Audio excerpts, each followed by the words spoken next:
ಈದ್ ಮಿಲಾದ್ ದಿನ ಈ ಮೆರವಣಿಗೆ ಮಾಡ್ತಕ್ಕಂಥ ಪದ್ಧತಿ ನಮ್ಮಲ್ಲಿ ಇರಲಿಲ್ಲ.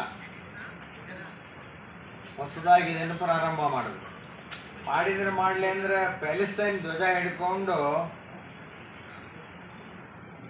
ಪ್ಯಾಲೆಸ್ತೈನಕ್ಕೆ ಕಳಿಸ್ಬೇಕು. ಅವ್ರು ಹೋಗ್ಬೇಕಲ್ಲ ಪ್ಯಾಲೆಸ್ತೈನಕ್ಕೆ. ಇಲ್ಲಿ ಯಾಕೆ ಇರ್ತಾರೋ ನನಗೆ ಗೊತ್ತಿಲ್ಲ. ಈ ಸರ್ಕಾರ ಬಂದಾಗ ಇವ್ರದ್ದಿಷ್ಟು ಇರುದ. ಯಾವಾಗ ಈ ಸರ್ಕಾರ ಬರ್ತದೆ ಇವ್ರದ್ದು ಉದ್ದಟತನ. ಇದು ಏನು ಉದ್ದಟತನ ಬಿಟ್ಟರೆ ಬೇರೆ ಏನೂ ಅಲ್ಲ.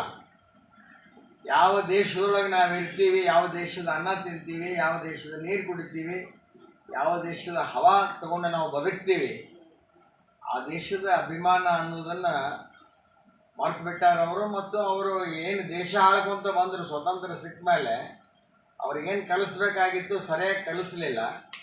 ಅವ್ರನ್ನ ವೋಟ್ ಬ್ಯಾಂಕ್ ರಾಜಕಾರಣಿಗಳ ವೋಟ್ ಬ್ಯಾಂಕ್ ತುಷ್ಟೀಕರಣ ನೀತಿ ಅನುಸರಿಸಿದ್ರಿಂದ ಈ ಮಟ್ಟಕ್ಕೆ ಅವರು ಬೆಳೆದಾರ. ಇದನ್ನು ಉಗ್ರವಾಗಿ ನಾನು ಖಂಡಿಸ್ತೇನೆ. ನಾನು ಸಂಬಂಧಪಟ್ಟವ್ರ ಜೊತೆ ಅಧಿಕಾರಿಗಳ ಜೊತೆ ಮಾತಾಡಿದೆ. ಯಾರ ಜೋಡಿ ಅಂತ ನಾನು ಹೆಸರು ಹೇಳೋದಿಲ್ಲ. ಅವರು ಕೂಡ ಅಸಹಾಯಕರದ.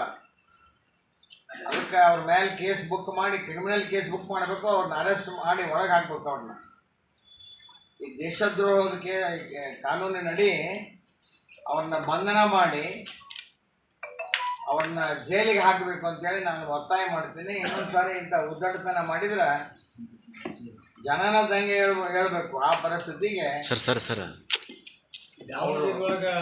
ಹುಡುಗರ ಎಲ್ಲ ಕಳಿಸ್ತಾರೆ ಅವರು. ಆ ಸಣ್ಣ ಹುಡುಗರನ್ನ ಈಗಲಿಂದನೇ ತಯಾರು ಮಾಡೋದು ಇಂಥದಕ್ಕೆ. ಒಳ್ಳೆಯ ವಿದ್ಯೆ, ಒಳ್ಳೆಯ ಬುದ್ಧಿ, ದೇಶ ಪ್ರೇಮ, ಒಳ್ಳೆಯ ವ್ಯವಸ್ಥೆ ಕಲಿಸೋದಿಲ್ಲ ಅವರು ಆ ಹುಡುಗರಿಗೆ. ಇಂಥವು ಕಲಿಸಿ ಪಾಕಿಸ್ತಾನ ಹಾಳಾಯಿತು, ಆಮೇಲೆ ಅಫ್ಘಾನಿಸ್ತಾನ ಹಾಳಾಯಿತು. ಈಗ ಒಳ್ಳೆ ರೀತಿಯಿಂದ ಆಡಳಿತ ಮಾಡ್ತಿದ್ದಂಥ ಬಾಂಗ್ಲಾದೇಶನೂ ಕೂಡ ಇಂಥ ಜನ ಅದನ್ನು ಹಾಳು ಮಾಡಿ ಜಗತ್ತಿನ ತುಂಬ ಅಸ್ಥಿರತೆ, ಈ ಉಗ್ರವಾದ